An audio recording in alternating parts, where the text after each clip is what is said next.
Bismillah, alhamdulillah, wassalatu wassalamu ala rasulillah wa ala alihi wa sahbihi wa mawalah wa ba'd.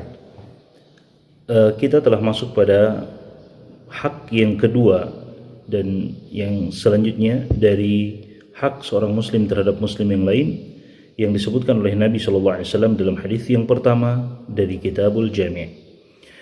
Hadis yang pertama dari Abu Hurairah radhiyallahu ta'ala anhu. Nabi SAW mengatakan, hakul muslimi 'alal muslimi sittun.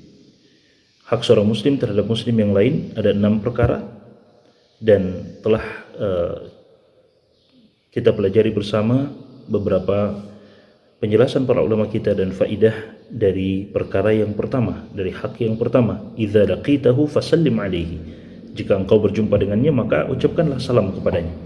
Hak yang kedua kata Nabi SAW adalah wa idza da'aka fa'jibhu, dan jika dia mengundangmu maka jawablah undangan tersebut. Kata para ulama kita, yang dimaksudkan di sini adalah undangan pada kegiatan-kegiatan atau acara-acara yang tidak mengandung kemaksiatan di dalamnya. Misalnya seperti undangan pada pesta pernikahan, misalnya pada akikah dan undangan-undangan lainnya, dan selama tidak ada kemaksiatan dan kemungkaran di dalamnya, maka kita harus menunaikan hak saudara kita, memenuhi undangannya, terkecuali jika di dalamnya ada kemungkaran. Misalnya ada musik-musik, nyanyian, apalagi ada biduan-biduan yang sengaja diundang untuk meramaikan acara dan pesta tersebut, maka pada kondisi seperti itu kita tidak wajib untuk menjawab undangan tersebut, dan kita meminta maaf karena tidak bisa datang dan menghadiri undangan tersebut. Atau pada kondisi di mana kita memang punya uzur syar'i, punya sesuatu yang menghalangi kita untuk bisa datang ke acara tersebut karena kita sakit atau mungkin kita sedang safar dan perkara-perkara atau uzur syar'i lainnya, maka pada kondisi seperti itu kita menelpon kepada saudara kita yang mengundang dan kemudian kita minta maaf karena tidak bisa hadir dan tidak bisa mendatangi undangan dan menjawab undangan dari saudara kita. Ini adalah hak dari seorang muslim. Perlu untuk kita perhatikan. Karena dia bisa mendatangkan kecintaan satu dengan yang lainnya.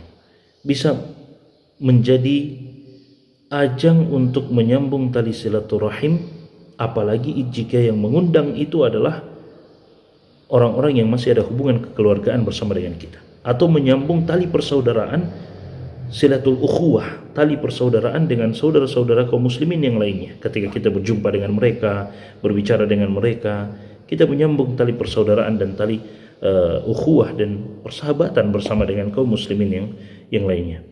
Maka ini adalah sesuatu yang sangat penting untuk kita perhatikan. Idza da'aka fa'jibhu. Kalau kita diundang untuk menghadiri satu undangan, maka berusahalah untuk menjawab undangan tersebut. Jika kita punya uzur syar'i, maka kita minta maaf dan memohon maaf kepada saudara kita yang mengundang kita. Yang ketiga, wa idza stansahaka fansahhu. Jika ada saudara kita, jika ada seorang muslim meminta nasihat kepada kita, maka di antara haknya adalah kita memberikan nasihat itu kepada dia. Kata para ulama kita, mereka memberikan contoh misalnya dalam urusan dunia, terlebih lagi dalam urusan akhirat. Dalam urusan dunia, ada seseorang yang kemudian datang berkeinginan untuk membeli atau membeli satu unit mobil misalnya. Kemudian dia datang kepada kita. Dia mengetahui bahwa kita adalah orang yang paham terhadap mobil. Maka dia datang kepada kita dan meminta nasihat. Kira-kira mobil apa yang bagus, seperti apa, dan seterusnya. Maka pada kondisi seperti itu kita memberikan nasihat kepada saudara kita karena dia sedang membutuhkan nasihat. Atau ketika dia ingin melakukan sesuatu, pekerjaan dan sebagainya, dia datang kepada kita dan meminta nasihat kepada kita sebagai orang yang punya pengalaman terhadap hal tersebut, maka kita memberikan nasihat dan itu adalah hak dia sebagai seorang muslim. Wa idza stansahaka fansahhu. Jika dia meminta nasihat, maka nasihatilah. Ini dalam perkara dunia. Bagaimana lagi jika itu dalam perkara akhirat dan dalam perkara agama? Maka lebih baik, lebih pantas lagi jika kita mengetahui satu perkara agama, kemudian kita dimintakan nasihat oleh saudara kita, maka kita berikan nasihat tersebut. Wa idza stansahaka fansahu. Kalau ada saudara kita minta nasihat, saya ini akhir-akhir ini sudah agak lemah keimanan saya, ya, agak malas saya beribadah, tolong nasihati saya. Maka pada saat itu kita wajib untuk memberikan nasihat kepada saudara kita. Itu adalah haknya, kita berikan nasihat kepada dia. Dan di antara hal yang perlu untuk selalu kita perhatikan adalah ketika kita memberikan nasihat, terutama dalam urusan agama.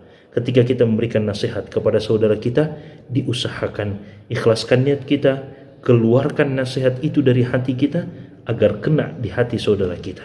Ma kharaja min qalbin waqa'a fil qulub wa ma kharaja min lisanin waqa'a fil adhan. Apa yang keluar dari hati kita, maka itu akan tertusuk dan sampai kepada hati saudara kita, akan kena sasarannya dan akan bermanfaat untuk dia.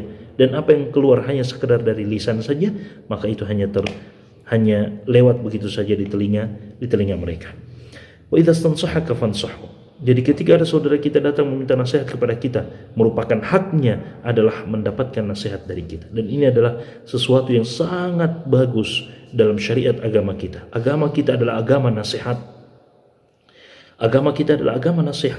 Kata Nabi SAW, ad-dinun nasihah, ad-dinun nasihah. Agama ini adalah nasihat. Agama ini adalah nasihat. Agama ini adalah nasihat. Dan ini yang akan membuat kaum muslimin saling menjaga satu dengan yang lainnya. Merupakan bentuk ta'awun, merupakan bentuk tolong menolong di atas kebaikan di antara mereka. Dan bukan ketika seorang muslim, ketika seorang mukmin melihat saudaranya terjatuh ke dalam dosa dan maksiat, kemudian langsung mencelanya, langsung meninggalkannya, tidak memperdulikannya. Tidak. Sebagai seorang muslim, semestinya kita datang untuk memberikan nasihat terlebih dahulu kepada dia, mengajak kembali dia untuk dekat dengan Allah Subhanahu wa taala. Karena fitrah manusia semuanya ingin dekat dengan Allah Subhanahu wa taala, semuanya ingin berbuat ketaatan kepada Allah Subhanahu wa taala. Maka terapkan ini adalah merupakan hak seorang muslim terhadap muslim yang lain. Kata Nabi SAW, wa idza stansahaka fansahhu. Jika saudara kita memintakan nasihat kepada kita, maka kita berikan nasihat tersebut sesuai dengan apa yang kita ketahui. Tentunya sesuai dengan apa yang kita ilmui, sesuai dengan apa yang kita ketahui. Kita pun takut berbicara dalam urusan agama ini tanpa ada dasarnya dari Al-Quran ataupun dari hadis Nabi SAW. Wala taqfu ma laysa laka bihi ilm, inna sam'a wal basara wal fuad kullu ulaika kana anhu mas'ula. Jangan kita berbicara dengan sesuatu yang kita tidak mengilmuinya. Sesungguhnya pendengaran, penglihatan dan hati semuanya akan dimintakan pertanggungjawaban oleh Allah Subhanahu wa taala. Allahu taala alam. Subhanakallahumma bihamdik, asyhadu an la ilaha illa anta, astaghfiruka wa atubu ilaik. Wa akhiru da'wana alhamdulillahirabbil alamin. Wassalamualaikum warahmatullahi wabarakatuh.